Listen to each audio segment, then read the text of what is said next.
ਸਤਿ ਸ਼੍ਰੀ ਅਕਾਲ ਜੀ। ਤੁਸੀਂ ਵੇਖ ਰਹੇ ਹੋ ਪੰਜਾਬ ਮੇਲ USA TV। ਮੈਂ ਹਾਂ ਸੰਜੀਵ ਯਸ਼ ਖੰਨਾ। ਤੁਹਾਡਾ ਸਾਰਿਆਂ ਦਾ ਸਵਾਗਤ। ਖਬਰਾਂ ਦੇ ਇਸ ਬੁਲੇਟਿਨ ਦੇ ਵਿੱਚ ਸਭ ਤੋਂ ਪਹਿਲਾਂ ਚੋਣਵੀਆਂ ਖਬਰਾਂ। ਪਾਕਿਸਤਾਨ ਵਿੱਚ ਹੜ੍ਹ। ਅਮਰੀਕਾ ਨੇ ਸਹਿਯੋਗ ਲਈ ਇਸ ਸਾਲ ਦਿੱਤੀ $5.30 ਕਰੋੜ ਤੋਂ ਵਧੇਰੇ ਰਾਸ਼ੀ। ਕੈਨੇਡਾ ਵਿੱਚ ਮੰਕੀ ਪਾਕਸ ਦੇ 1350 ਤੋਂ ਵਧੇਰੇ ਮਾਮਲਿਆਂ ਦੀ ਪੁਸ਼ਟੀ। SCO ਸਿਖਰ ਸੰਮੇਲਨ ਵਿੱਚ ਜਦੋਂ ਪੁਤਿਨ ਨੂੰ ਮਿਲੇ ਸ਼ਾਹਬਾਜ਼ ਸ਼ਰੀਫ, ਸ਼ਰਮਿੰਦਾ ਹੋਇਆ ਪਾਕਿਸਤਾਨ। ਪਾਕਿਸਤਾਨ ਦੇ ਸਭ ਤੋਂ ਖਰਾਬ ਹੜ੍ਹ ਪ੍ਰਭਾਵਿਤ ਖੇਤਰ ਵਿੱਚ ਘਟਣ ਲੱਗਾ ਪਾਣੀ। ਸਕਾਟਲੈਂਡ, ਮਹਾਰਾਣੀ ਵਿਕਟੋਰੀਆ ਦੇ ਬੁੱਤ ਤੇ ਲਿਖਿਆ ਗਿਆ ਰਾਜਾਸ਼ਾਹੀ ਖਤਮ ਕਰੋ। ਚੀਨ ਨੂੰ ਨਹੀਂ ਮਿਲੀ ਬ੍ਰਿਟਿਸ਼ ਮਹਾਰਾਣੀ ਦੇ ਲਾਇੰਗ ਇਨ ਸਟੇਟ ਪ੍ਰੋਗਰਾਮ ਵਿੱਚ ਦਾਖਲ ਹੋਣ ਦੀ ਇਜਾਜ਼ਤ। ਤੇ ਹੁਣ ਖਬਰਾਂ ਵਿਸਥਾਰ ਦੇ ਵਿੱਚ।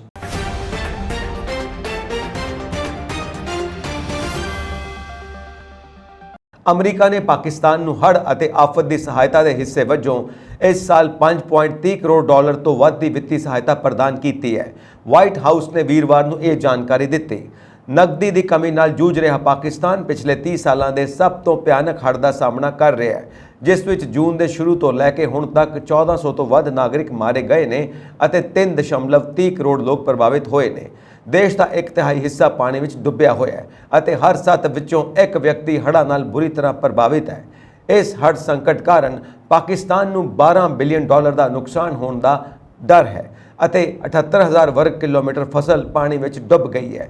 ਵਾਈਟ ਹਾਊਸ ਦੀ ਪ੍ਰੈਸ ਸਕੱਤਰ ਕੈਰਨ ਜੀਨ ਪਿਏਰੇ ਨੇ ਆਪਣੀ ਰੋਜ਼ਾਨਾ ਪ੍ਰੈਸ ਕਾਨਫਰੰਸ ਵਿੱਚ ਕਿਹਾ ਕਿ ਅਸੀਂ ਹੜ੍ਹ ਅਤੇ ਆਫਤਾਂ ਨਾਲ ਨਜਿੱਠਣ ਲਈ ਇਸ ਸਾਲ ਪਾਕਿਸਤਾਨ ਨੂੰ $5.31 ਕਰੋੜ ਤੋਂ ਵਧੇਰੇ ਦੀ ਰਾਸ਼ੀ ਮਦਦ ਦੁਆਰਾ ਦਿੱਤੀ ਹੈ। ਇਸ ਤੋਂ ਇਲਾਵਾ US ਸੈਂਟਰਲ ਕਮਾਂਡ 3 ਲੱਖ ਲੋਕਾਂ ਨੂੰ ਆਸਰਾ ਅਤੇ ਹੋਰ ਘਰੇਲੂ ਸਮਾਨ ਦੀ ਸਹਾਇਤਾ ਲਈ 41,200 kitchen sheets, 1500 plastic sheets, 35,000 plastic ਤਰਪਾਲਾਂ ਅਤੇ 8700 ਆਸਰਾ ਉਪਕਰਨਾਂ ਦੀ ਸਪਲਾਈ ਕਰ ਰਹੀ ਹੈ। ਪਿਏਰੇ ਨੇ ਕਿਹਾ ਕਿ ਸੰਯੁਕਤ ਰਾਜ ਦੀ ਏਜੰਸੀ ਫਾਰ ਇੰਟਰਨੈਸ਼ਨਲ ਡਿਵੈਲਪਮੈਂਟ ਨੇ ਪਾਕਿਸਤਾਨ ਨੂੰ ਮਾਨਵਤਾਵਾਦੀ ਸਹਾਇਤਾ ਜਾਰੀ ਰੱਖਣ ਦੇ ਅਮਰੀਕੀ ਯਤਨਾਂ ਦੀ ਅਗਵਾਈ ਕਰਨ ਦੇ ਨਾਲ-ਨਾਲ ਹੜ੍ਹਾਂ ਦੇ ਜਨਤਕ ਸਿਹਤ ਪ੍ਰਭਾਵਾਂ ਦਾ ਮੁਲਾਂਕਣ ਕਰਨ ਲਈ ਇੱਕ ਆਫਤ ਸਹਿਯੋਗ ਪ੍ਰਤੀਕਿਰਿਆ ਟੀਮ ਦੀ ਨਿਯੁਕਤੀ ਕੀਤੀ ਹੈ। ਨਾਲ ਹੀ ਹੜ੍ਹ ਦੇ ਜਨਤਕ ਸਿਹਤ ਤੇ ਪੈਣ ਵਾਲੇ ਪ੍ਰਭਾਵਾਂ ਦੇ ਮੱਦੇਨਜ਼ਰ ਰੋਗ ਨਿਯੰਤਰਣ ਅਤੇ ਰੋਕਥਾਮ ਕੇਂਦਰਾਂ ਦੇ ਤਕਨੀਕੀ ਮਾਹਿਰਾਂ ਨੂੰ ਵੀ ਨਿਯੁਕਤ ਕੀਤਾ ਗਿਆ ਹੈ। ਜੀਨ ਪਿਏਰੇ ਨੇ ਕਿਹਾ ਕਿ 2010 ਦੇ ਹੜ੍ਹ ਤੋਂ ਬਾਅਦ ਸੰਯੁਕਤ ਰਾਜ ਨੇ ਪਾਕਿਸਤਾਨ ਵਿੱਚ ਹੜ੍ਹ ਸੰਕਟ ਦੀ ਤਿਆਰੀ ਅਤੇ ਆਫਤ ਦੇ ਜੋਖਮ ਨੂੰ ਘਟਾਉਣ ਵਿੱਚ ਸਰਗਰਮੀ ਨਾਲ ਸਹਿਯੋਗ ਕੀਤਾ ਹੈ ਤਾਂ ਜੋ ਉਸ ਦੇ ਲੋਕਾਂ ਨੂੰ ਆਫਤ ਨਾਲ ਨਜਿੱਠਣ ਦੇ ਯੋਗ ਬਣਾਇਆ ਜਾ ਸਕੇ। ਇਸ ਦੌਰਾਨ ਸੰਯੁਕਤ ਰਾਸ਼ਟਰ ਨੇ ਕਿਹਾ ਕਿ ਹਾਲ ਹੀ ਦੀ ਅਪੀਲ ਦੇ ਜਵਾਬ ਦੇ ਵਿੱਚ ਪਾਕਿਸਤਾਨ ਵਿੱਚ ਹੜ੍ਹ ਪੀੜਤਾਂ ਦੀ ਮਦਦ ਲਈ ਹੁਣ ਤੱਕ $15 ਕਰੋੜ ਦੇ ਸਹਿਯੋਗ ਦਾ ਸੰਕਲਪ ਕੀਤਾ ਜਾ ਚੁੱਕਾ ਹੈ, ਪਰ ਹੁਣ ਤੱਕ ਸਿਰਫ $3.80 ਕਰੋੜ ਹੀ ਮਿਲੇ ਨੇ। ਕੈਨੇਡਾ ਵਿੱਚ ਮੰਕੀ ਪਾਕਸ ਦੀ ਲਾਗ ਦੇ ਹੁਣ ਤੱਕ 1363 ਮਾਮਲੇ ਸਾਹਮਣੇ ਆਏ ਨੇ, ਜਿਨ੍ਹਾਂ ਵਿੱਚੋਂ 38 ਮਰੀਜ਼ ਹਸਪਤਾਲ ਵਿੱਚ ਇਲਾਜ ਅਧੀਨ ਨੇ। ਕੈਨੇਡਾ ਦੀ ਪਬਲਿਕ ਹੈਲਥ ਏਜੰਸੀ ਨੇ ਇਹ ਜਾਣਕਾਰੀ ਦਿੱਤੀ। ਸਿਹਤ ਏਜੰਸੀ ਮੁਤਾਬਿਕ ਸ਼ੁੱਕਰਵਾਰ ਨੂੰ ਮੰਕੀ ਪਾਕਸ ਦੇ 1363 ਮਾਮਲਿਆਂ ਦੀ ਪੁਸ਼ਟੀ ਹੋਈ ਸੀ। ਇਹਨਾਂ ਵਿੱਚੋਂ ਓਨਟਾਰੀਓ ਵਿੱਚ 656, ਕਿਊਬਿਕ ਵਿੱਚ 515, ਬ੍ਰਿਟਿਸ਼ ਕੋਲੰਬੀਆ ਵਿੱਚ 150, ਐਲਬਰਟਾ ਵਿੱਚ 34, ਸਸਕੈਚੁਅਨ ਵਿੱਚ 3, ਯੂਕੋਨ ਵਿੱਚ 2 ਅਤੇ ਨੋਵਾ ਸਕੋਸ਼ੀਆ, ਮੈਨੀਟੋਬਾ ਅਤੇ ਨਿਊ ਬਰਨਸਿੰਗਵਿਕ ਵਿੱਚ ਇੱਕ ਮਾਮਲੇ ਸਾਹਮਣੇ ਆਏ ਨੇ। ਮਾਹਰਾਂ ਦੇ ਅਨੁਸਾਰ ਮੰਕੀ ਪਾਕਸ ਇੱਕ ਵਾਇਰਲ ਬਿਮਾਰੀ ਹੈ ਜੋ ਇੱਕ ਵਿਅਕਤੀ ਤੋਂ ਦੂਜੇ ਵਿਅਕਤੀ ਵਿੱਚ ਇੱਕ ਸੰਕਰਮਿਤ ਵਿਅਕਤੀ ਦੇ ਨਜ਼ਦੀਕੀ ਸੰਪਰਕ ਰਾਹੀਂ ਇੱਕ ਵਿਅਕਤੀ ਤੋਂ ਦੂਜੀ ਵਿਅਕਤੀ ਵਿੱਚ ਫੈਲ ਸਕਦੀ ਹੈ, ਜਿਸ ਵਿੱਚ ਗਲੇ ਮਿਲਣਾ, ਕਿਸ, ਮਾਲਿਸ਼ ਜਾਂ ਜਿਨਸੀ ਸੰਬੰਧ ਸ਼ਾਮਿਲ ਨੇ। ਉਜ਼ਬੇਕਿਸਤਾਨ ਦੇ ਸਮਰਕੰਦ ਵਿੱਚ ਸ਼ੰਘਾਈ ਸਹਿਯੋਗ ਸੰਗਠਨ ਸਿਖਰ ਸੰਮੇਲਨ ਦੌਰਾਨ ਇੱਕ ਘਟਨਾ ਅਜਿਹੀ ਹੋਈ ਜਿਸ ਨਾਲ ਪਾਕਿਸਤਾਨ ਦੇ ਲੋਕ ਖੁਦ ਨੂੰ ਸ਼ਰਮਿੰਦਾ ਮਹਿਸੂਸ ਕਰ ਰਹੇ ਨੇ। SCO ਦੀ ਸਿਖਰ ਬੈਠਕ ਤੋਂ ਇਲਾਵਾ ਪਾਕਿਸਤਾਨ ਦੇ ਪ੍ਰਧਾਨ ਮੰਤਰੀ ਸ਼ਾਹਬਾਜ਼ ਸ਼ਰੀਫ ਨੇ ਰੂਸੀ ਰਾਸ਼ਟਰਪਤੀ ਵਲਾਦੀਮੀਰ ਪੁਤਿਨ ਨਾਲ ਮੁਲਾਕਾਤ ਕੀਤੀ। ਇਸ ਮੁਲਾਕਾਤ ਦੀ ਇੱਕ ਵੀਡੀਓ ਸੋਸ਼ਲ ਮੀਡੀਆ ਤੇ ਚਰਚਾ ਦਾ ਵਿਸ਼ਾ ਬਣੀ ਹੋਈ ਹੈ। ਪੁਤਿਨ ਅਤੇ ਸ਼ਰੀਫ ਇੱਕ ਦੂਸਰੇ ਦੀ ਭਾਸ਼ਾ ਨਹੀਂ ਜਾਣਦੇ ਨੇ, ਇਸ ਲਈ ਉਹਨਾਂ ਨੇ ਆਡੀਓ ਟਰਾਂਸਲੇਟਰ ਦਾ ਸਹਾਰਾ ਲੈਣਾ ਸੀ, ਪਰ ਸ਼ਾਹਬਾਜ਼ ਸ਼ਰੀਫ ਦੇ ਕੰਨ ਵਿੱਚ ਲੱਗਾ ਈਅਰਪੀਸ ਵਾਰ-ਵਾਰ ਡਿੱਗ ਰਿਹਾ ਸੀ। ਕਈ ਵਾਰ ਉਹਨਾਂ ਨੇ ਖੁਦ ਸੰਭਾਲ ਕੇ ਲਗਾਉਣ ਦੀ ਕੋਸ਼ਿਸ਼ ਵੀ ਕੀਤੀ, ਪਰ ਅਜਿਹਾ ਹੋਇਆ ਨਹੀਂ। ਉਦੋਂ ਸ਼ਰੀਫ ਇਹ ਕਹਿੰਦੇ ਹੋਏ ਨਜ਼ਰ ਆਏ ਕਿ ਕੋਈ ਮੇਰੀ ਮਦਦ ਕਰੇਗਾ। ਇਸ ਤੇ ਇੱਕ ਆਦਮੀ ਨੇ ਆ ਕੇ ਉਹਨਾਂ ਦੇ ਕੰਨ ਵਿੱਚ ਹੈੱਡਫੋਨ ਲਗਾ ਕੇ ਦਿੱਤੇ, ਪਰ ਉਹ ਫਿਰ ਡਿੱਗ ਪਏ।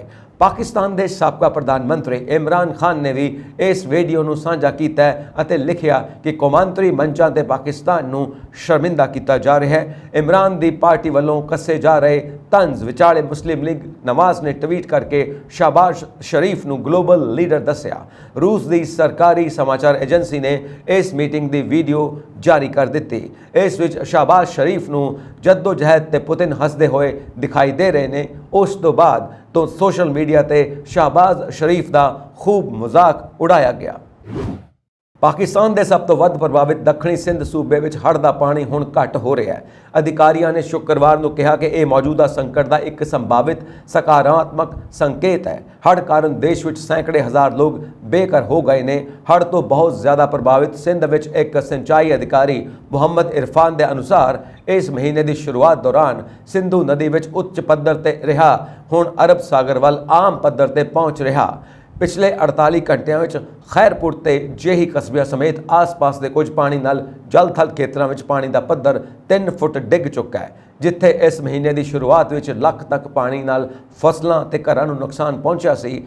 ਇੱਕ ਦਿਨ ਪਹਿਲਾਂ ਇੰਜੀਨੀਅਰਾਂ ਨੇ ਦੱਖਣੀ ਪੱਛਮੀ ਬਲੂਚਿਸਤਾਨ ਸੂਬੇ ਵਿੱਚ ਇੱਕ ਪ੍ਰਮੁੱਖ ਰਾਜਮਾਰਗ ਨੂੰ ਖੋਲ੍ਹਿਆ ਸੀ, ਜਿਸ ਨਾਲ ਬਚਾਅ ਕਰਮਚਾਰੀਆਂ ਨੂੰ ਪਾਣੀ ਤੋਂ ਪੈਦਾ ਹੋਣ ਵਾਲੀਆਂ ਬਿਮਾਰੀਆਂ ਤੇ ਡੇਂਗੂ ਬੁਖਾਰ ਦੇ ਪ੍ਰਸਾਰ ਖਿਲਾਫ ਪੀੜਿਤ ਲੋਕਾਂ ਦੀ ਸਹਾਇਤਾ ਵਿੱਚ ਤੇਜ਼ੀ ਲਿਆਉਣ ਵਿੱਚ ਮਦਦ ਮਿਲੀ। ਹੁਣ ਵੀ ਸਿੰਧ ਵਿੱਚ ਸੈਂਕੜੇ ਹਜ਼ਾਰਾਂ ਲੋਕ ਅਸਥਾਈ ਘਰਾਂ ਤੇ ਤੰਬੂਆਂ ਵਿੱਚ ਰਹਿ ਰਹੇ ਨੇ। ਅਧਿਕਾਰੀਆਂ ਦਾ ਕਹਿਣਾ ਹੈ ਕਿ ਸਿੰਧ ਵਿੱਚੋਂ ਪਾਣੀ ਪੂਰੀ ਤਰ੍ਹਾਂ ਨਾਲ ਨਿਕਲਣ ਵਿੱਚ ਮਹੀਨੇ ਲੱਗਣਗੇ। ਰਾਸ਼ਟਰੀ ਆਫਤ ਪ੍ਰਬੰਧਨ ਅਥਾਰਟੀ ਦੇ ਅਨੁਸਾਰ ਰਾਸ਼ਟਰ ਪੱਧਰੀ ਹੜ੍ਹ ਨੇ 18 ਲੱਖ ਘਰਾਂ ਨੂੰ ਤਬਾਹ ਕਰ ਦਿੱਤਾ ਹੈ। ਸੜਕਾਂ ਵਹਿ ਗਈਆਂ ਨੇ ਤੇ ਲਗਭਗ 400 ਪੁਲ ਤਬਾਹ ਹੋ ਗਏ ਨੇ। ਜੂਨ ਦੇ ਮੱਧ ਤੋਂ ਹੁਣ ਤੱਕ ਹੜ੍ਹਾਂ ਨੇ 1508 ਲੋਕਾਂ ਦੀ ਜਾਨ ਲੈ ਲਈ ਹੈ। ਲੱਖਾਂ ਏਕੜ ਜ਼ਮੀਨ ਡੁੱਬ ਗਈ ਹੈ ਅਤੇ 3.3 ਕਰੋੜ ਲੋਕ ਹੜ੍ਹ ਤੋਂ ਪ੍ਰਭਾਵਿਤ ਹੋਏ ਨੇ।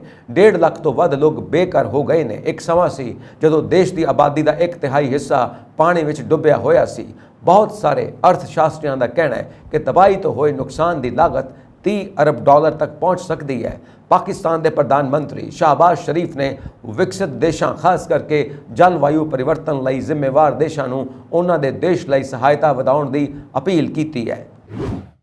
ਰਾਜਾਸ਼ਾਹੀ ਖਿਲਾਫ ਅਕਸਰ ਹੀ ਲੋਕ ਆਪਣੀ ਆਵਾਜ਼ ਬੁਲੰਦ ਕਰਦੇ ਰਹਿੰਦੇ ਨੇ। ਸਮੇਂ-ਸਮੇਂ ਤੇ ਹੁੰਦੇ ਮੁਜ਼ਾਹਰਿਆਂ ਵਿੱਚ ਇਹ ਮੁੱਦਾ ਉਠਾਇਆ ਜਾਂਦਾ ਹੈ ਕਿ ਲੋਕਾਂ ਦੇ ਟੈਕਸ ਦਾ ਪੈਸਾ ਕਥਿਤ ਬੇਲੋੜੇ ਖਰਚਿਆਂ ਲਈ ਵਰਤਿਆ ਜਾਂਦਾ ਹੈ। ਤਾਜ਼ੀ ਘਟਨਾ ਗਲਾਸਗੋ ਦੇ ਲਾਗਲੇ ਕਸਬੇ ਪੇਚਲੀ ਵਿੱਚ ਵਾਪਰੀ ਹੈ, ਜਿੱਥੇ ਮਹਾਰਾਣੀ ਵਿਕਟੋਰੀਆ ਦੇ ਬੁੱਤ ਤੇ ਸਪਰੇ ਪੇਂਟ ਨਾਲ ਰਾਜਾਸ਼ਾਹੀ ਨੂੰ ਖਤਮ ਕਰੋ ਨਾਰਾ ਲਿਖਿਆ ਮਿਲਿਆ। ਇੱਕ ਫੇਸਬੁੱਕ ਖਾਤੇ ਰਾਹੀਂ ਜਨਤਕ ਕੀਤੀ ਤਸਵੀਰ ਰਾਹੀਂ ਸਵਾਲ ਉਠਾਇਆ ਗਿਆ ਕਿ ਸ਼ਰਾਰਤੀ ਅਨਸਰਾਂ ਨੂੰ ਫੜਨ ਲਈ ਪੇਜ਼ਲੀ ਦੀ CCTV ਕੈਮਰੇ ਕਿੱਥੇ ਨੇ। ਇਸ ਉਪਰੰਤ ਕੌਂਸਲ ਦੇ ਅਧਿਕਾਰੀਆਂ ਨੂੰ ਭਾਜੜ ਪੈਂਦੀ ਹੈ ਤੇ ਗ੍ਰੈਫਿਟੀ ਰਿਮੂਵਲ ਯੂਨਿਟ ਵੱਲੋਂ ਤੁਰੰਤ ਡੁਨ ਸਕੁਆਇਰ ਪਹੁੰਚ ਕੇ ਇਸ ਨਾਰੇ ਨੂੰ ਹਟਾਉਣ ਦੇ ਕਾਰਜ ਸ਼ੁਰੂ ਕੀਤੇ ਜਾਂਦੇ ਨੇ। ਬ੍ਰਿਟੇਨ ਦੀ ਸੰਸਦ ਦੇ ਹੇਠਲੇ ਸਦਨ ਹਾਊਸ ਆਫ ਕਾਮਰਸ ਦੇ ਸਪੀਕਰ ਸਰ ਲਿੰਡਸੇ ਹੋਇਲ ਨੇ ਵੈਸਟਮਿਨਿਸਟਰ ਹਾਲ ਵਿੱਚ ਮਰਹੂਮ ਮਹਾਰਾਣੀ ਦੇ ਲਾਇੰਗ ਇਨ ਸਟੇਟ ਸਮਾਗਮ ਵਿੱਚ ਚੀਨ ਦੇ ਸਰਕਾਰੀ ਵਫਦ ਨੂੰ ਸ਼ਾਮਿਲ ਹੋਣ ਦੀ ਇਜਾਜ਼ਤ ਦੇਣ ਤੋਂ ਇਨਕਾਰ ਕਰ ਦਿੱਤਾ। ਬ੍ਰਿਟਿਸ਼ ਮੀਡੀਆ ਦੀ ਖਬਰ ਵਿੱਚ ਇਹ ਜਾਣਕਾਰੀ ਦਿੱਤੀ ਗਈ। ਮਹਾਰਾਣੀ ਦਾ ਸਰਕਾਰੀ ਅੰਤਿਮ ਸੰਸਕਾਰ ਸੋਮਵਾਰ ਨੂੰ ਵੈਸਟਮਿਨਿਸਟਰ ਅਬੇ ਵਿਖੇ ਕੀਤਾ ਜਾਵੇਗਾ। BBC ਅਤੇ ਪੋਲੀਟਿਕੋ ਦੀ ਰਿਪੋਰਟ ਮੁਤਾਬਿਕ ਸਰ ਲਿੰਡਸੇ ਹੋਇਲ ਨੇ ਉਈਗਰ ਮੁਸਲਿਮ ਘੱਟ ਗਿਣਤੀ ਤੇ ਅਤਿਆਚਾਰ ਦਾ ਦੋਸ਼ ਲਗਾਉਣ ਲਈ 5 ਬ੍ਰਿਟਿਸ਼ ਸੰਸਦ ਮੈਂਬਰਾਂ ਦੇ ਵਿਰੁੱਧ ਚੀਨੀ ਪਾਬੰਦੀਆਂ ਦੇ ਕਾਰਨ ਚੀਨੀ ਪ੍ਰਤੀਨਿਧੀ ਮੰਡਲ ਦੀ ਬੇਨਤੀ ਨੂੰ ਠੁਕਰਾ ਦਿੱਤਾ। ਹਾਊਸ ਆਫ ਕਾਮਨਸ ਨੇ ਕਿਹਾ ਕਿ ਇਸ ਨੇ ਸੁਰੱਖਿਆ ਮਾਮਲਿਆਂ ਤੋਂ ਕੋਈ ਟਿੱਪਣੀ ਨਹੀਂ ਕੀਤੀ। ਹਾਲਾਂਕਿ ਮੀਡੀਆ ਰਿਪੋਰਟਾਂ ਵਿੱਚ ਦਾਅਵਾ ਕੀਤਾ ਗਿਆ ਕਿ ਚੀਨ ਨੂੰ ਅੰਤਿਮ ਸੰਸਕਾਰ ਵਿੱਚ ਸ਼ਾਮਿਲ ਹੋਣ ਦੀ ਇਜਾਜ਼ਤ ਦਿੱਤੀ ਜਾਵੇਗੀ, ਪਰ ਸੰਸਦ ਭਵਨ ਦੇ ਅੰਦਰ ਸਮਾਗਮ ਵਿੱਚ ਸ਼ਾਮਿਲ ਹੋਣ ਦੀ ਇਜਾਜ਼ਤ ਨਹੀਂ ਦਿੱਤੀ ਜਾਵੇਗੀ। ਵੈਸਟਮਿਨਿਸਟਰ ਹਾਲ ਸੰਸਦੀ ਐਸਟੇਟ ਦਾ ਹਿੱਸਾ ਹੈ ਅਤੇ ਹਾਊਸ ਆਫ ਕਾਮਨਸ ਅਤੇ ਹਾਊਸ ਆਫ ਲਾਰਡਸ ਦੇ ਸਪੀਕਰਾਂ ਦੇ ਨਿਯੰਤਰਣ ਅਧੀਨ ਹੈ। ਇਸ ਫੈਸਲੇ ਨਾਲ UK ਚੀਨ ਸਬੰਧਾਂ ਵਿੱਚ ਹੋਰ ਤਣਾਅ ਦੀ ਉਮੀਦ ਹੈ। ਰਿਪੋਰਟਾਂ ਦੇ ਅਨੁਸਾਰ UK ਦੇ ਵਿਦੇਸ਼ ਰਾਸ਼ਟਰਮੰਡਲ ਅਤੇ ਵਿਕਾਸ ਦਫ਼ਤਰ ਨੇ ਚੀਨੀ ਰਾਸ਼ਟਰਪਤੀ ਸ਼ੀ ਜਿਨਪਿੰਗ ਨੂੰ ਇੱਕ ਅਜਿਹੇ ਦੇਸ਼ ਦੇ ਰਾਜ ਦੇ ਮੁਖੀ ਵਜੋਂ ਸੱਦਾ ਦਿੱਤਾ ਹੈ ਜਿਸ ਨਾਲ UK ਦੇ ਕੂਟਨੀਤਿਕ ਸੰਬੰਧ ਹਨ। ਮੰਨਿਆ ਜਾ ਰਿਹਾ ਹੈ ਕਿ ਉਪ ਰਾਸ਼ਟਰਪਤੀ ਵਾਂਗ ਕਿਸ਼ਾਨ ਨੂੰ ਚੀਨੀ ਵਫਦ ਦੇ ਨਾਲ ਉਹਨਾਂ ਦੀ ਥਾਂ ਤੇ ਭੇਜਿਆ ਜਾਵੇਗਾ। ਤਾਜ਼ਾ ਘਟਨਾਕ੍ਰਮ ਉਦੋਂ ਹੋਇਆ ਜਦੋਂ ਪਾਬੰਦੀਸ਼ੁਦਾ ਸੰਸਦ ਮੈਂਬਰਾਂ ਨੇ ਚੀਨੀ ਰਾਸ਼ਟਰਪਤੀ ਨੂੰ ਅੰਤਿਮ ਸੰਸਕਾਰ ਲਈ ਬੁਲਾਏ ਜਾਣ ਤੇ ਇਤਰਾਜ਼ ਉਠਾਇਆ ਸੀ। ਪਿਛਲੇ ਸਾਲ ਮਾਰਚ ਵਿੱਚ ਚੀਨ ਨੇ ਯੂਕੇ ਦੇ 9 ਵਿਅਕਤੀਆਂ ਅਤੇ 4 ਸੰਗਠਨਾਂ ਨੂੰ ਪਾਬੰਦੀਸ਼ੁਦਾ ਕਰ ਦਿੱਤਾ ਸੀ ਜਦੋਂ ਉਹਨਾਂ ਨੇ ਸ਼ਿਨਜੀਆਂਗ ਸੂਬੇ ਵਿੱਚ ਕਥਿਤ ਮਨੁੱਖੀ ਅਧਿਕਾਰਾਂ ਦੀ ਉਲੰਘਣਾ ਲਈ ਚੀਨੀ ਅਧਿਕਾਰੀਆਂ ਤੇ ਪਾਬੰਦੀ ਲਗਾਈ ਸੀ। ਇਹਨਾਂ ਵਿੱਚ ਕੰਜ਼ਰਵੇਟਿਵ ਪਾਰਟੀ ਦੇ ਸਾਬਕਾ ਨੇਤਾ ਸਰ ਆਇਨ ਡੰਕਨ ਸਮਿਥ ਅਤੇ ਨਾਲ ਹੀ ਟੌਰੀ ਐਮਪੀਜ਼ ਟੌਮ ਡੁੰਗੇਥਾਟ, ਨੀਲ ਓਬਰਾਮੀਨ, ਟਿਮ ਲੌਫਟਨ ਅਤੇ ਨੁਸਰਤ ਗਨੀ ਸ਼ਾਮਿਲ ਸਨ, ਜਿਨ੍ਹਾਂ ਨੂੰ ਉਹਨਾਂ ਦੇ ਪਰਿਵਾਰਾਂ ਸਮੇਤ ਚੀਨੀ ਖੇਤਰ ਵਿੱਚ ਦਾਖਲ ਹੋਣ ਤੇ ਪਾਬੰਦੀ ਲਗਾ ਦਿੱਤੀ ਗਈ ਸੀ। ਪਾਬੰਦੀਸ਼ੁਦਾ ਸੰਸਦ ਮੈਂਬਰਾਂ ਨੇ ਇਸ ਹਫ਼ਤੇ ਦੇ ਸ਼ੁਰੂ ਵਿੱਚ ਸੰਸਦ ਦੇ ਸਪੀਕਰਾਂ ਨੂੰ ਇੱਕ ਪੱਤਰ ਭੇਜ ਕੇ ਇਹ ਭਰੋਸਾ ਮੰਗਿਆ ਸੀ ਕਿ ਬੀਜਿੰਗ ਦੇ ਨੁਮਾਇੰਦਿਆਂ ਨੂੰ ਸੰਸਦੀ ਐਸਟੇਟ ਵਿੱਚ ਜਾਣ ਦੀ ਇਜਾਜ਼ਤ ਨਹੀਂ ਦਿੱਤੀ ਜਾਵੇਗੀ। ਉਹਨਾਂ ਨੇ ਵਿਦੇਸ਼ ਸਕੱਤਰ ਜੇਮਸ ਕਲੀਵਰਲੀ ਨੂੰ ਲਿਖੇ ਪੱਤਰ ਵਿੱਚ ਵੀ ਇਤਰਾਜ਼ ਜਤਾਇਆ। ਡਾਊਨਿੰਗ ਸਟਰੀਟ ਨੇ ਕਿਹਾ ਕਿ ਇਹ ਇੱਕ ਪਰੰਪਰਾ ਹੈ ਕਿ ਜਿਨ੍ਹਾਂ ਦੇਸ਼ਾਂ ਨਾਲ ਯੂਕੇ ਦੇ ਕੂਟਨੀਤਿਕ ਸੰਬੰਧ ਹਨ ਉਹਨਾਂ ਨੂੰ ਸਰਕਾਰੀ ਅੰਤਿਮ ਸੰਸਕਾਰ ਲਈ ਸੱਦਾ ਦਿੱਤਾ ਜਾਣਾ ਚਾਹੀਦਾ ਹੈ। ਯੂਕਰੇਨ ਵਿੱਚ ਚੱਲ ਰਹੇ ਯੁੱਧ ਨੂੰ ਲੈ ਕੇ ਮਹਾਰਾਣੀ ਐਲਿਜ਼ਾਬੈਥ II ਦੇ ਰਾਜ ਦੇ ਅੰਤਿਮ ਸੰਸਕਾਰ ਲਈ 3 ਦੇਸ਼ਾਂ ਰੂਸ, ਬੈਲਾਰੂਸ ਅਤੇ ਮਿਆਂਮਾਰ ਵਿੱਚ ਸੱਦਾ ਨਹੀਂ ਦਿੱਤਾ ਗਿਆ। ਚੀਨ ਦੇ ਹੁਨਾਨ ਸੂਬੇ ਦੀ ਰਾਜਧਾਨੀ ਚਾਂਗਸਾ ਸ਼ਹਿਰ ਵਿੱਚ ਇੱਕ ਗਗਨਚੁੰਬੀ ਇਮਾਰਤ ਵਿੱਚ ਭਿਆਨਕ ਅੱਗ ਲੱਗ ਗਈ, ਜਿਸ ਦੀ ਵੀਡੀਓ ਸੋਸ਼ਲ ਮੀਡੀਆ ਤੇ ਕਾਫੀ ਸ਼ੇਅਰ ਕੀਤੀ ਜਾ ਰਹੀ ਹੈ। ਇੱਕ ਰਿਪੋਰਟ ਮੁਤਾਬਿਕ ਮੱਧ ਚੀਨੀ ਸ਼ਹਿਰ ਚਾਂਗਸ਼ਾ ਵਿੱਚ ਸ਼ੁੱਕਰਵਾਰ ਨੂੰ ਇੱਕ ਸਕਾਈ ਕ੍ਰੈਪਰ ਵਿੱਚ ਅੱਗ ਲੱਗੀ, ਪਰ ਅਜੇ ਤੱਕ ਮਰਨ ਵਾਲਿਆਂ ਦੀ ਗਿਣਤੀ ਦਾ ਪਤਾ ਨਹੀਂ ਲੱਗ ਸਕਿਆ। AFP ਦੀ ਇੱਕ ਰਿਪੋਰਟ ਦੇ ਮੁਤਾਬਿਕ 218 ਮੀਟਰ 715 ਫੁੱਟ ਇਮਾਰਤ ਸੰਨ 2000 ਵਿੱਚ ਪੂਰੀ ਹੋਈ ਸੀ। ਚੀਨੀ ਸਰਕਾਰੀ ਮੀਡੀਆ ਮੁਤਾਬਿਕ ਇਹ ਘਟਨਾ ਸ਼ੁੱਕਰਵਾਰ ਨੂੰ ਮੱਧ ਚੀਨੀ ਸ਼ਹਿਰ ਚਾਂਗਸ਼ਾ ਵਿੱਚ ਵਾਪਰੀ। ਬਿਲਡਿੰਗ ਨੂੰ ਲੱਗੀ ਭਿਆਨਕ ਅੱਗ ਨੇ ਕਾਰਨ ਕਈ ਦਰਜਨ ਮੰਜ਼ਿਲਾਂ ਆਪਣੀ ਲਪੇਟ ਵਿੱਚ ਲੈ ਲਈਆਂ ਅਤੇ ਭਿਆਨਕ ਰੂਪ ਧਾਰਨ ਕਰ ਲਿਆ। ਮੌਕੇ ਤੇ ਧੂਏ ਦੇ ਕਾਲੇ ਬੱਦਲ ਛਾਏ ਹੋਏ ਸਨ। ਰਿਪੋਰਟਾਂ ਵਿੱਚ ਖੁਲਾਸਾ ਹੋਇਆ ਕਿ ਇਸ ਇਮਾਰਤ ਵਿੱਚ ਸਰਕਾਰੀ ਟੈਲੀਕਾਮ ਕੰਪਨੀ ਚਾਈਨਾ ਟੈਲੀਕਾਮ ਦਾ ਦਫ਼ਤਰ ਹੈ। ਅੱਗ ਲੱਗਣ ਦੀ ਸੂਚਨਾ ਮਿਲਦੇ ਹੀ ਫਾਇਰ ਬ੍ਰਿਗੇਡ ਦੀ ਟੀਮ ਮੌਕੇ ਤੇ ਪਹੁੰਚ ਗਈ, ਪਰ ਉੱਚੀ ਇਮਾਰਤ ਪੂਰੀ ਤਰ੍ਹਾਂ ਸੁਆਹ ਹੋ ਗਈ। ਫਾਇਰ ਫਾਈਟਰਸ ਨੇ ਮੌਕੇ ਤੇ ਅੱਗ ਬੁਝਾਉਣ ਅਤੇ ਬਚਾਅ ਕਾਰਜ ਸ਼ੁਰੂ ਕਰ ਦਿੱਤੇ। ਇਸ ਭਿਆਨਕ ਅੱਗ ਦੀ ਲਪੇਟ ਵਿੱਚ ਹੁਣ ਤੱਕ ਦੇ ਅੰਕੜਿਆਂ ਦਾ ਪਤਾ ਨਹੀਂ ਲੱਗ ਸਕਿਆ ਕਿ ਕਿੰਨੇ ਲੋਕ ਇਸ ਦੀ ਲਪੇਟ ਵਿੱਚ ਆ ਚੁੱਕੇ ਨੇ। ਯੂਕੇ ਨੇ ਚੀਨ ਸਰਕਾਰ ਦੇ ਉੱਚ ਪੱਧਰੀ ਵਫਦ ਨੂੰ ਮਹਾਰਾਣੀ ਐਲਿਜ਼ਾਬੈਥ ਦੇ ਅੰਤਿਮ ਦਰਸ਼ਨਾਂ ਲਈ ਵੈਸਟਮਿਨਿਸਟਰ ਹਾਲ ਵਿੱਚ ਚੱਲ ਰਹੀ ਰਸਮ ਵਿੱਚ ਸ਼ਾਮਿਲ ਹੋਣ ਤੋਂ ਰੋਕ ਦਿੱਤਾ ਹੈ। ਮਹਾਰਾਣੀ ਦੀਆਂ ਅੰਤਿਮ ਰਸਮਾਂ 19 ਸਤੰਬਰ ਨੂੰ ਵੈਸਟਮਿਨਿਸਟਰ ਐਬੇ ਵਿੱਚ ਹੋਣੀਆਂ ਨੇ ਤੇ ਉਹਨਾਂ ਦੀ ਦੇਹ ਨੂੰ ਲੋਕਾਂ ਦੇ ਅੰਤਿਮ ਦਰਸ਼ਨਾਂ ਲਈ ਵੈਸਟਮਿਨਿਸਟਰ ਹਾਲ ਵਿੱਚ ਰੱਖਿਆ ਗਿਆ ਹੈ। ਉਧਰ ਬੀਜਿੰਗ ਵਿੱਚ ਚੀਨੀ ਵਿਦੇਸ਼ ਮੰਤਰਾਲੇ ਦੇ ਤਰਜਮਾਨ ਮਾਓ ਨਿੰਗ ਨੇ ਕਿਹਾ ਕਿ ਉਹਨਾਂ ਅਮਰੀਕੀ ਨਿਊਜ਼ ਆਊਟਲੈਟ ਪੋਲੀਟਿਕੋ ਦੀ ਖਬਰ ਨਹੀਂ ਵੇਖੀ, ਪਰ ਮਹਾਰਾਣੀ ਦੀਆਂ ਅੰਤਿਮ ਰਸਮਾਂ ਦਾ ਮੇਜ਼ਬਾਨ ਹੋਣ ਦੇ ਨਾਤੇ ਯੂਕੇ ਸਰਕਾਰ ਦੀ ਜ਼ਿੰਮੇਵਾਰੀ ਬਣਦੀ ਹੈ ਕਿ ਉਹ ਕੂਟਨੀਤਿਕ ਪ੍ਰੋਟੋਕਾਲਾਂ ਦੀ ਪਾਲਣਾ ਕਰਦੇ ਹੋਏ ਮਹਿਮਾਨਾਂ ਨੂੰ ਜੀ ਆਇਆਂ ਆਖਣ। ਯੂਕੇ ਮੀਡੀਆ ਦੀਆਂ ਰਿਪੋਰਟਸ ਮੁਤਾਬਿਕ ਹਾਊਸ ਆਫ ਕਾਮਨਸ ਦੇ ਸਪੀਕਰ ਸਰ ਲਿੰਡਸੇ ਹੋਇਲੇ ਨੇ ਚੀਨੀ ਵਫਦ ਕੋਲੋਂ ਵੈਸਟਮਿਨਿਸਟਰ ਹਾਲ ਤੱਕ ਰਸਾਈ ਦੀ ਅਮੀਲ ਨੂੰ ਖਾਰਜ ਕਰ ਦਿੱਤਾ। BBC ਦੀ ਰਿਪੋਰਟ ਮੁਤਾਬਿਕ ਪੇਸ਼ਿੰਗ ਨੇ ਸ਼ਿਨਜੀਆਂਗ ਵਿੱਚ ਉਈਗਰ ਮੁਸਲਿਮ ਘੱਟ ਗਿਣਤੀਆਂ ਨਾਲ ਦੁਰਵਿਵਹਾਰ ਕਰਨ ਦਾ ਦੋਸ਼ ਲਗਾਉਣ ਵਾਲੇ ਬਰਤਾਨਵੀ ਸੰਸਦ ਦੇ 5 ਮੈਂਬਰਾਂ ਅਤੇ 2 ਸਾਥੀਆਂ ਵਿਰੁੱਧ ਪਾਬੰਦੀਆਂ ਆਇਦ ਕੀਤੀਆਂ ਸਨ, ਜਿਸ ਦੇ ਪ੍ਰਤੀਕਰਮ ਵਿੱਚ ਚੀਨ ਸਰਕਾਰ ਦੇ ਵਫਦ ਨੂੰ ਮਹਾਰਾਣੀ ਦੇ ਅੰਤਿਮ ਦਰਸ਼ਨਾਂ ਤੋਂ ਰੋਕਿਆ ਗਿਆ। ਚੀਨ ਦੇ ਯੂਕੇ ਵਿਚਲੇ ਰਾਜਦੂਤ ਦੇ ਬਰਤਾਨਵੀ ਸੰਸਦ ਵਿੱਚ ਦਾਖਲੇ ਤੇ 1 ਸਾਲ ਦੀ ਪਾਬੰਦੀ ਹੈ। ਹਾਊਸ ਆਫ ਕਾਮਨਸ ਨੇ ਜਿੱਥੇ ਸੁਰੱਖਿਆ ਨਾਲ ਜੁੜੇ ਮੁੱਦੇ ਤੇ ਟਿੱਪਣੀ ਕਰਨ ਤੋਂ ਇਨਕਾਰ ਕਰ ਦਿੱਤਾ, ਉੱਥੇ ਮੀਡੀਆ ਰਿਪੋਰਟਾਂ ਵਿੱਚ ਦਾਅਵਾ ਕੀਤਾ ਕਿ ਚੀਨੀ ਵਫਦ ਨੂੰ ਸੰਸਦੀ ਇਮਾਰਤ ਵਿੱਚ ਦਾਖਲੇ ਦੀ ਇਜਾਜ਼ਤ ਨਹੀਂ ਦਿੱਤੀ ਗਈ, ਪਰ ਸੋਮਵਾਰ ਨੂੰ ਅੰਤਿਮ ਰਸਮਾਂ ਮੌਕੇ ਚੀਨੀ ਵਫਦ ਮੌਜੂਦ ਰਹੇਗਾ। ਕਾਬਿਲ ਗੌਰ ਹੈ ਕਿ ਵੈਸਟਮਿਨਿਸਟਰ ਹਾਲ ਸੰਸਦੀ ਐਸਟੇਟ ਦਾ ਹਿੱਸਾ ਹੈ ਅਤੇ ਇਸ ਦੇ ਦੋਵਾਂ ਸਦਨਾਂ ਕਾਮਨਸ ਤੇ ਲਾਰਡਸ ਦੇ ਸਪੀਕਰਾਂ ਦਾ ਕੰਟਰੋਲ ਹੈ। ਯੂਕੇ ਦੀ ਇਸ ਪੇਸ਼ਕਦਮੀ ਨਾਲ ਯੂਕੇ ਚੀਨ ਰਿਸ਼ਤਿਆਂ 'ਚ ਜੋ ਪਹਿਲਾਂ ਹੀ ਹਾਲੀਆ ਘਟਨਾਵਾਂ ਕਰਕੇ ਦਬਾਅ ਵਿੱਚ ਨੇ ਵਿੱਚ ਕਸ਼ੀਦਗੀ ਵਧੇਗੀ। ਰਿਪੋਰਟਾਂ ਮੁਤਾਬਿਕ ਯੂਕੇ ਦੇ ਵਿਦੇਸ਼ ਰਾਸ਼ਟਰਮੰਡਲ ਤੇ ਵਿਕਾਸ ਦਫ਼ਤਰ ਨੇ ਚੀਨੀ ਰਾਸ਼ਟਰਪਤੀ ਸ਼ੀ ਜਿਨਪਿੰਗ ਨੂੰ ਦੇਸ਼ ਦੇ ਮੁਖੀ ਵਜੋਂ ਅੰਤਿਮ ਰਸਮਾਂ ਲਈ ਸੱਦਾ ਦਿੱਤਾ ਹੈ, ਪਰ ਉਹਨਾਂ ਦੀ ਥਾਂ ਉਪ ਰਾਸ਼ਟਰਪਤੀ ਵੈਂਗ ਕਿਸ਼ਾਨ ਦੇ ਚੀਨੀ ਵਫਦ ਨਾਲ ਪੁੱਜਣ ਦੇ ਆਸਾਰ ਹਨ। ਭਵਿੱਖ ਦੱਸਣ ਵਾਲਾ ਫ੍ਰਾਂਸੀਸੀ ਨੋਸਟਰੇਡੇਮਸ, ਜਿਸ ਦੀਆਂ ਕਈ ਭਵਿੱਖਬਾਣੀਆਂ ਸੱਚ ਹੋ ਚੁੱਕੀਆਂ ਨੇ ਬ੍ਰਿਟੇਨ ਦੇ ਨਵੇਂ ਰਾਜਾ ਚਾਰਲਸ ਤੀਜੇ ਬਾਰੇ ਵੀ ਭਵਿੱਖਬਾਣੀ ਕੀਤੀ ਹੈ। ਜੇਕਰ ਨੋਸਟਰੇਡੇਮਸ ਦੀ ਗੱਲ ਮੰਨੀ ਜਾਵੇ ਤਾਂ ਕਿੰਗ ਚਾਰਲਸ ਆਪਣਾ ਤਾਜ ਤਿਆਗ ਦੇਣਗੇ ਅਤੇ ਉਸ ਤੋਂ ਬਾਅਦ ਜਿਸ ਨੂੰ ਵੀ ਇਹ ਜ਼ਿੰਮੇਵਾਰੀ ਮਿਲੇਗੀ ਉਸ ਦਾ ਨਾਂ ਸੱਚਮੁੱਚ ਹੀ ਹੈਰਾਨ ਕਰ ਦੇਣ ਵਾਲਾ ਹੋਵੇਗਾ। ਨੋਸਟਰੇਡੇਮਸ ਨੇ 1555 ਵਿੱਚ ਘੋਸ਼ਣਾ ਕੀਤੀ ਸੀ ਕਿ ਮਹਾਰਾਣੀ ਐਲਿਜ਼ਾਬੈਥ ਸਾਲ 2022 ਵਿੱਚ 94 ਸਾਲ ਦੀ ਉਮਰ ਵਿੱਚ ਮਰ ਜਾਣਗੇ। ਉਹਨਾਂ ਦੀ ਇਹ ਭਵਿੱਖਬਾਣੀ 467 ਸਾਲ ਬਾਅਦ 8 ਸਤੰਬਰ ਨੂੰ ਸੱਚ ਸਾਬਿਤ ਹੋਈ। ਹੁਣ ਉਸ ਦੀ ਕਿੰਗ ਚਾਰਲਸ ਬਾਰੇ ਕੀਤੀ ਭਵਿੱਖਬਾਣੀ ਨੇ ਸਾਰਿਆਂ ਦੀ ਉਤਸੁਕਤਾ ਵਧਾ ਦਿੱਤੀ ਹੈ। 2005 ਵਿੱਚ ਮਾਰੀਓ ਰੀਡਿੰਗ ਦੀ ਇੱਕ ਕਿਤਾਬ ਆਈ ਸੀ ਜੋ 16ਵੀਂ ਸਦੀ ਦੇ ਭਵਿੱਖ ਦੱਸਣ ਵਾਲੇ ਨੋਸਟਰਡੇਮਸ ਦਾ ਸਭ ਤੋਂ ਵੱਡਾ ਮਾਹਿਰ ਹੈ। ਚਾਰਲਸ ਬਾਰੇ ਇਸ ਕਿਤਾਬ ਵਿੱਚ ਕਈ ਤਰ੍ਹਾਂ ਦੇ ਦਾਅਵੇ ਕੀਤੇ ਗਏ ਹਨ। ਰੀਡਿੰਗ ਅਨੁਸਾਰ ਕਿੰਗ ਚਾਰਲਸ ਨੂੰ 74 ਸਾਲ ਦੀ ਉਮਰ ਵਿੱਚ ਬ੍ਰਿਟੇਨ ਦੀ ਰਾਜਸ਼ਾਹੀ ਮਿਲੀ ਹੈ। ਨੋਸਟਰਡੇਮਸ ਦੀ ਭਵਿੱਖਬਾਣੀ ਅਨੁਸਾਰ ਚਾਰਲਸ ਰਾਜਾ ਬਣਨ ਤੋਂ ਤੁਰੰਤ ਬਾਅਦ ਅਸਤੀਫਾ ਦੇ ਦੇਵੇਗਾ ਕਿਉਂਕਿ ਉਸ ਦੇ ਬਾਦਸ਼ਾਹ ਬਣਨ ਨਾਲ ਦੇਸ਼ ਦੇ ਕਈ ਲੋਕ ਨਿਰਾਸ਼ ਹਨ।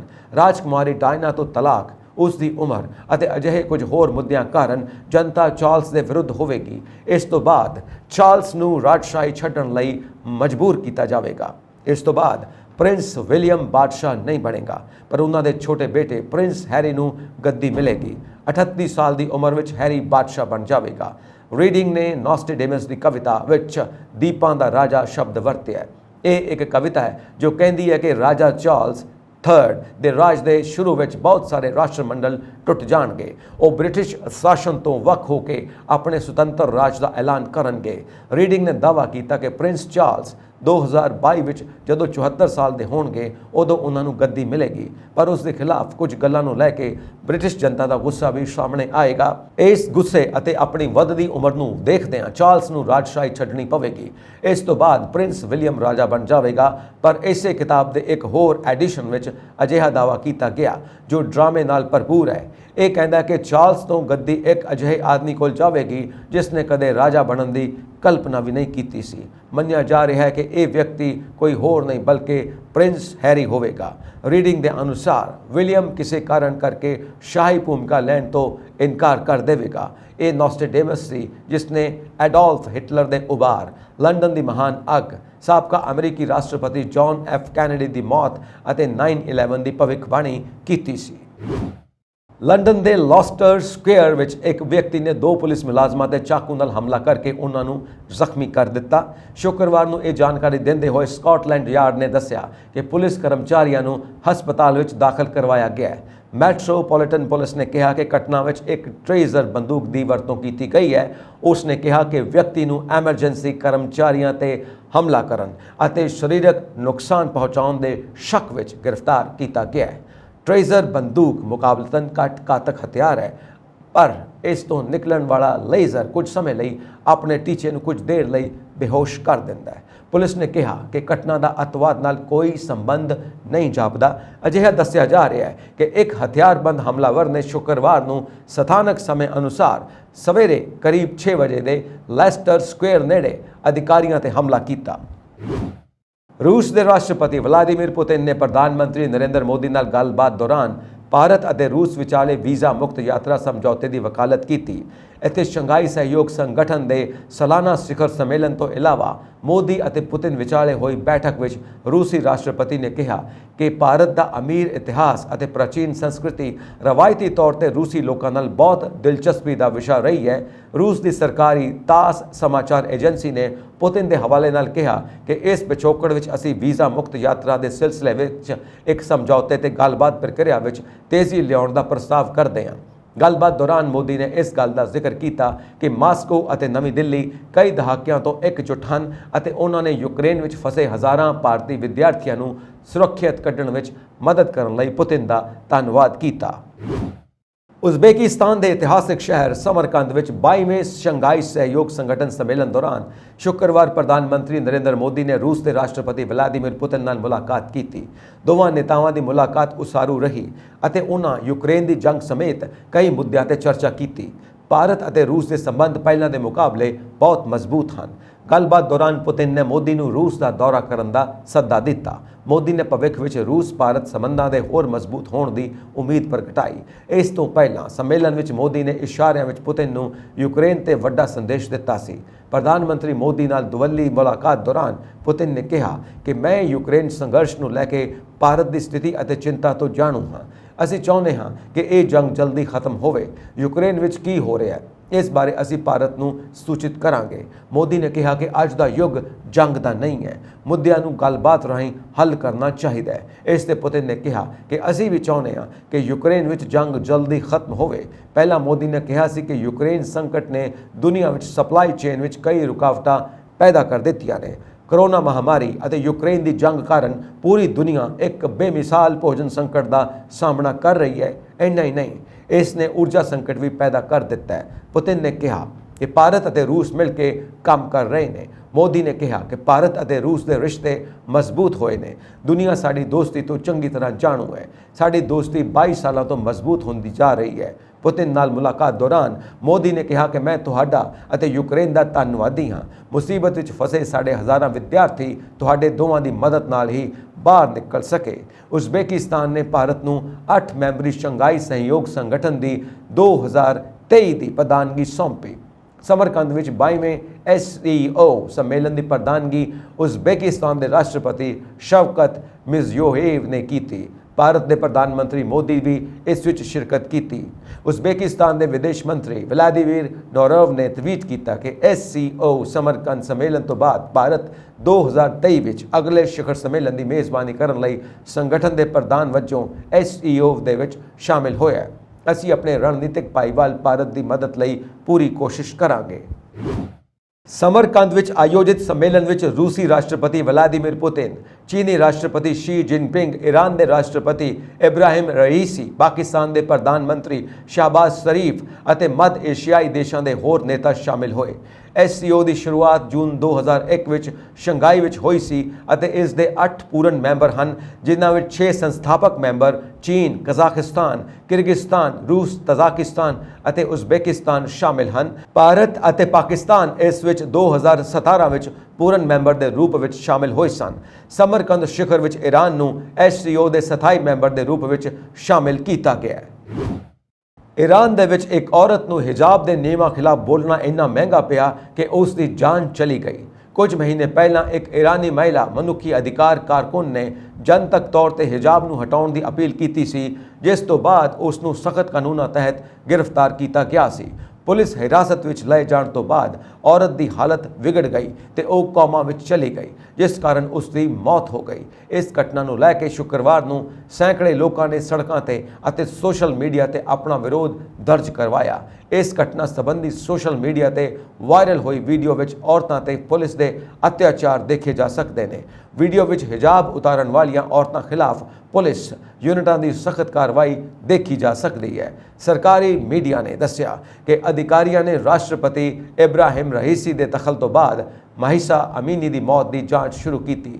ਹਾਲਾਂਕਿ ਪੁਲਿਸ ਨੇ ਇਸ ਮਾਮਲੇ ਤੋਂ ਦੂਰੀ ਬਣਾ ਲਈ ਹੈ ਤੇ ਔਰਤ ਨਾਲ ਕੁੱਟਮਾਰ ਕਰਨ ਤੋਂ ਇਨਕਾਰ ਕੀਤਾ ਹੈ। ਪੁਲਿਸ ਨੇ ਦੱਸਿਆ ਕਿ ਜਦੋਂ 22 ਸਾਲਾ ਔਰਤ ਨੂੰ ਹਿਰਾਸਤ ਵਿੱਚ ਲਿਆ ਗਿਆ ਤਾਂ ਉਸ ਦੀ ਸਿਹਤ ਵਿਗੜ ਗਈ।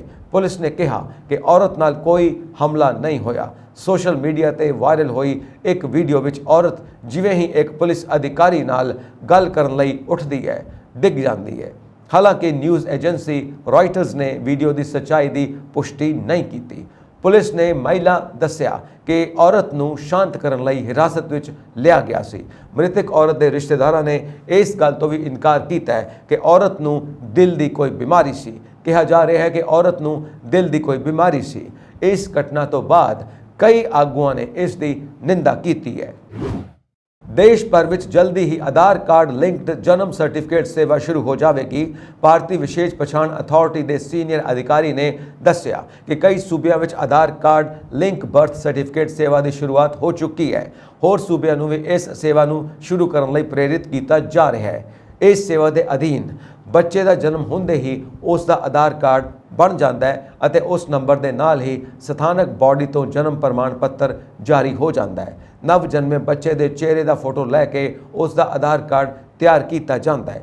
UIDAI ਦੇ ਅਧਿਕਾਰੀ ਨੇ ਦੱਸਿਆ ਕਿ ਦੇਸ਼ ਵਿੱਚ ਲਗਭਗ ਸਾਰੇ ਬਾਲਗ ਆਧਾਰ ਨਾਲ ਜੁੜ ਚੁੱਕੇ ਨੇ। ਹੁਣ ਨਵੇਂ ਆਧਾਰ ਦੀ ਜਗ੍ਹਾ ਮੁੱਖ ਰੂਪ ਨਾਲ ਇਸ ਨੂੰ ਅਪਡੇਟ ਕਰਨ ਦਾ ਕੰਮ ਚੱਲ ਰਿਹਾ ਹੈ। ਇਸ ਸਾਲ ਅਗਸਤ ਵਿੱਚ 1.5 ਕਰੋੜ ਆਧਾਰ ਕਾਰਡ ਅਪਡੇਟ ਕੀਤੇ ਗਏ, ਜਦੋਂ ਕਿ ਸਿਰਫ 24.2 ਲੱਖ ਨਵੇਂ ਆਧਾਰ ਕਾਰਡ ਬਣਾਏ ਗਏ। ਪੰਜਾਬ ਦੇ ਮੁੱਖ ਮੰਤਰੀ ਭਗਵੰਤ ਮਾਨ ਇੰਨੀ ਦਿਨੀ ਪੰਜਾਬ ਵਿੱਚ ਨਿਵੇਸ਼ਕਾਂ ਨੂੰ ਆਕਰਸ਼ਿਤ ਕਰਨ ਦੇ ਲਈ ਜਰਮਨੀ ਵਿੱਚ ਹਨ। CM ਮਾਨ ਨੇ ਜਰਮਨੀ ਦੀ ਪ੍ਰਮੁੱਖ ਕੰਪਨੀ ਵਾਰਬੀਓ ਗਰੁੱਪ ਨੂੰ ਸੂਬੇ ਨਾਲ ਨਿਵਾਉਣਯੋਗ ਊਰਜਾ ਦੇ ਖੇਤਰ ਵਿੱਚ ਭਵਿੱਖ ਵਿੱਚ ਸਹਿਯੋਗ ਦੇ ਮੌਕੇ ਤਲਾਸ਼ਣ ਲਈ ਕਿਹਾ। ਮੁੱਖ ਮੰਤਰੀ ਨੇ ਆਪਣੀ ਬਰਲਿਨ ਫੇਰੀ ਦੌਰਾਨ ਵਰਬੀਓ ਵੈਰਿੰਗਡਿਕਟ ਬਾਇਓ ਐਨਰਜੀ AG ਦੇ ਸੰਸਥਾਪਕ ਤੇ CEO ਕਲੌਸ ਸੌਟਰ ਨਾਲ ਮੁਲਾਕਾਤ ਕੀਤੀ। ਮੁੱਖ ਮੰਤਰੀ ਨੇ ਕਿਹਾ ਕਿ ਵਰਬੀਓ ਗਰੁੱਪ ਦਾ ਸੂਬੇ ਨਾਲ ਮਜ਼ਬੂਤ ਰਿਸ਼ਤਾ ਹੈ ਕਿਉਂਕਿ ਇਸ ਦੀ ਭਾਰਤੀ ਸਹਾਇਕ ਕੰਪਨੀ ਵਰਬੀਓ ਇੰਡੀਆ ਪ੍ਰਾਈਵੇਟ ਲਿਮਟਿਡ ਦੇ ਹਾਲ ਹੀ ਵਿੱਚ ਭਾਰਤ ਵਿੱਚ ਸਭ ਤੋਂ ਵੱਡੇ ਬਾਇਓਫਿਊਲ ਬਾਇਓਓਥੇਨ ਬਾਇਓ CNG ਉਤਪਾਦਨ ਯੂਨਿਟਾਂ ਵਿੱਚ ਇੱਕ 33 DPD ਟਨ ਪ੍ਰਤੀ ਟਨ ਦੀ ਸਮਰੱਥਾ ਵਾਲਾ ਬਾਇਓ CNG ਪ੍ਰੋਜੈਕਟ ਸੰਗਰੂਰ ਵਿੱਚ ਚਾਲੂ ਕੀਤਾ ਗਿਆ। ਉਹਨਾਂ ਕਿਹਾ ਕਿ 80,000 ਕਿਊਬਿਕ ਮੀਟਰ ਪ੍ਰਤੀ ਦਿਨ ਦੀ ਸਮਰੱਥਾ ਵਾਲਾ ਬਾਇਓ CNG ਪ੍ਰੋਜੈਕਟ ਬਾਇਓਗੈਸ ਪੈਦਾ ਕਰੇਗਾ ਜੋ ਪਰਾਲੀ ਸਾੜਨ ਦੀ ਸਮੱਸਿਆ ਨੂੰ ਹੱਲ ਕਰਨ ਦਾ ਵਧੀਆ ਤਰੀਕਾ ਹੈ। ਭਗਵੰਤ ਮਾਨ ਨੇ ਸੂਬੇ ਵਿੱਚ ਉਦਯੋਗਿਕ ਵਾਤਾਵਰਣ ਦੇ ਵਿਕਾਸ ਲਈ ਆਪਣੇ ਏਜੰਡੇ ਅਤੇ ਨੀਤੀਆਂ ਨੂੰ ਸਾਂਝਾ ਕਰਦੇ ਹੋਏ ਵਰਬੀਓ ਗਰੁੱਪ ਨੂੰ ਪੰਜਾਬ ਨਾਲ ਆਪਣੀ ਸਾਂਝ ਵਧਾਉਣ ਅਤੇ ਸੂਬੇ ਵਿੱਚ ਹੋਰ ਕਾਰੋਬਾਰ ਸਥਾਪਿਤ ਕਰਨ ਦਾ ਸੱਦਾ ਦਿੱਤਾ। ਮੁੱਖ ਮੰਤਰੀ ਅਤੇ ਕਲੌਸ ਸਟੋਰ ਨੇ ਸੂਬੇ ਵਿੱਚ ਗਰੁੱਪ ਦੇ ਪ੍ਰੋਜੈਕਟ ਵਿੱਚ ਸੂਬੇ ਦੀ ਖੇਤੀ ਰਹਿੰਦ ਖੂੰਹਦ ਦੇ ਪ੍ਰਬੰਧਨ ਵਿੱਚ ਇਸ ਦੇ ਯੋਗਦਾਨ ਬਾਰੇ ਚਰਚਾ ਕੀਤੀ। ਭਗਵੰਤ ਮਾਨ ਨੇ CEO ਨੂੰ ਭਰੋਸਾ ਦਿਵਾਇਆ ਕਿ ਉਹਨਾਂ ਦੇ ਪ੍ਰੋਜੈਕਟ ਲਈ ਕਿਸੇ ਵੀ ਮਾਮਲੇ ਨੂੰ ਹੱਲ ਕਰਨ ਲਈ ਪੰਜਾਬ ਸਰਕਾਰ ਵੱਲੋਂ ਪੂਰਨ ਸਹਿਯੋਗ ਦਿੱਤਾ ਜਾਵੇਗਾ। ਉਹਨਾਂ ਕਿਹਾ ਕਿ ਪੰਜਾਬ ਸਰਕਾਰ ਕਿਸਾਨਾਂ ਵਾਤਾਵਰਣ ਸਮੇਤ ਸਾਰੀਆਂ ਧਿਰਾਂ ਲਈ ਲਾਹੇਵੰਦ ਕਦਮ ਚੁੱਕਣ ਲਈ ਵਚਨਬੱਧ ਹੈ। ਮੁੱਖ ਮੰਤਰੀ ਨੇ ਕਲੌਸ ਸਟੋਰ ਅਤੇ ਵਰਬੀਓ ਮੈਨੇਜਮੈਂਟ ਨੂੰ 23-24 ਫਰਵਰੀ 2023 ਨੂੰ ਪ੍ਰਗਤੀਸ਼ੀਲ ਪੰਜਾਬ ਨਿਵੇਸ਼ਕ ਸੰਮੇਲਨ ਵਿੱਚ ਪੰਜਾਬ ਵਿੱਚ ਕੰਮ ਕਰਨ ਬਾਰੇ ਆਪਣੇ ਤਜਰਬੇ ਸਾਂਝੇ ਕਰਨ ਅਤੇ ਨਿਵਾਉਣਯੋਗ ਊਰਜਾ ਖੇਤਰ ਵਿੱਚ ਭਵਿੱਖ ਵਿੱਚ ਸਹਿਯੋਗ ਦੇ ਮੌਕਿਆਂ ਦੀ ਤਲਾਸ਼ਣ ਦਾ ਸੱਦਾ ਦਿੱਤਾ। ਇਸ ਦੌਰਾਨ ਵਰਬੀਓ ਗਰੁੱਪ ਨੇ Punjab bureau of investment promotion ਦੁਆਰਾ ਆਪਣੇ ਪ੍ਰੋਜੈਕਟ ਨੂੰ ਲਾਗੂ ਕਰਨ ਵਿੱਚ ਦਿੱਤੇ ਗਏ ਸਹਿਯੋਗ ਦੀ ਸ਼ਲਾਘਾ ਕੀਤੀ ਅਤੇ ਸੂਬੇ ਵਿੱਚ ਆਪਣੀਆਂ ਭਵਿੱਖੀ ਵਿਸਤਾਰ ਯੋਜਨਾਵਾਂ ਬਾਰੇ ਵੀ ਚਰਚਾ ਕੀਤੀ। ਦਿੱਲੀ ਵਕਫ ਬੋਰਡ ਦੇ ਪ੍ਰਧਾਨ ਅਮਾਨਤੁੱਲਾ ਖਾਨ ਦੀ ਗ੍ਰਿਫਤਾਰੀ ਤੇ ਪ੍ਰਤੀਕਿਰਿਆ ਦਿੰਦੇ ਹੋਏ ਦਿੱਲੀ ਦੇ ਉਪ ਮੁੱਖ ਮੰਤਰੀ ਮਨੀਸ਼ ਸਿਸੋਦੀਆ ਨੇ ਸ਼ਨੀਵਾਰ ਨੂੰ ਭਾਜਪਾ ਦੇ ਦੋਸ਼ ਲਾਇਆ। ਉਹਨਾਂ ਕਿਹਾ ਕਿ ਭਾਜਪਾ ਪਾਰਟੀ ਆਮ ਆਦਮੀ ਪਾਰਟੀ ਦੇ ਆਗੂਆਂ ਨੂੰ ਤੋੜਨ ਲਈ ਆਪਰੇਸ਼ਨ ਲੋਟਸ ਨੂੰ ਜਾਰੀ ਰੱਖੇ ਹੋਏ ਹੈ। ਅਧਿਕਾਰੀਆਂ ਮੁਤਾਬਿਕ ਓਖਲਾ ਤੋਂ ਆਪ ਵਿਧਾਇਕ ਅਮਾਨਤੁੱਲਾ ਖਾਨ ਨੂੰ ਭ੍ਰਿਸ਼ਟਾਚਾਰ ਰੋਕੂ ਬਿਊਰੋ ਨੇ ਸ਼ੁੱਕਰਵਾਰ ਨੂੰ ਉਹਨਾਂ ਨੂੰ ਦਿੱਲੀ ਵਕਫ ਬੋਰਡ ਵਿੱਚ ਹੋਈਆਂ ਭਰਤੀਆਂ ਵਿੱਚ ਬੇਨਿਯਮਾਂ ਦੇ ਦੋਸ਼ ਵਿੱਚ ਗ੍ਰਿਫਤਾਰ ਕੀਤਾ। ਸਿਸੋਦੀਆ ਨੇ ਟਵੀਟ ਕੀਤਾ, ਪਹਿਲਾਂ ਇਹਨਾਂ ਨੇ ਸਤੇਂਦਰ ਜੈਨ ਨੂੰ ਗ੍ਰਿਫਤਾਰ ਕੀਤਾ ਪਰ ਕੋਰਟ ਵਿੱਚ ਉਹਨਾਂ ਖਿਲਾਫ ਕੋਈ ਸਬੂਤ ਨਹੀਂ ਹੈ। ਇਹਨਾਂ ਨੇ ਮੇਰੇ ਘਰ ਤੇ ਛਾਪੇਮਾਰੀ ਕੀਤੀ, ਕੁਝ ਨਹੀਂ ਮਿਲਿਆ। ਫਿਰ ਕੈਲਾਸ਼ ਗਹਲੋਤ ਖਿਲਾਫ ਇੱਕ ਫਰਜ਼ੀ ਜਾਂਚ ਸ਼ੁਰੂ ਕੀਤੀ ਅਤੇ ਹੁਣ ਅਮਾਨਤੁੱਲਾ ਖਾਨ ਦੇ ਘਰ ਛਾਪੇਮਾਰੀ ਕੀਤੀ ਹੈ। ਆਪ ਦੇ ਹਰੇਕ ਨੇਤਾ ਨੂੰ ਤੋੜਨ ਲਈ ਆਪਰੇਸ਼ਨ ਲੋਟਸ ਜਾਰੀ ਹੈ। ਇਹ ਸਨ ਅੱਜ ਦੀਆਂ ਮੁੱਖ ਖਬਰਾਂ। ਹੋਰ ਅਪਡੇਟਸ ਦੇ ਲਈ ਵੇਖਦੇ ਰਹੋ ਪੰਜਾਬ ਮੇਲ USA TV। ਸਤਿ ਸ਼੍ਰੀ ਅਕਾਲ ਜੀ।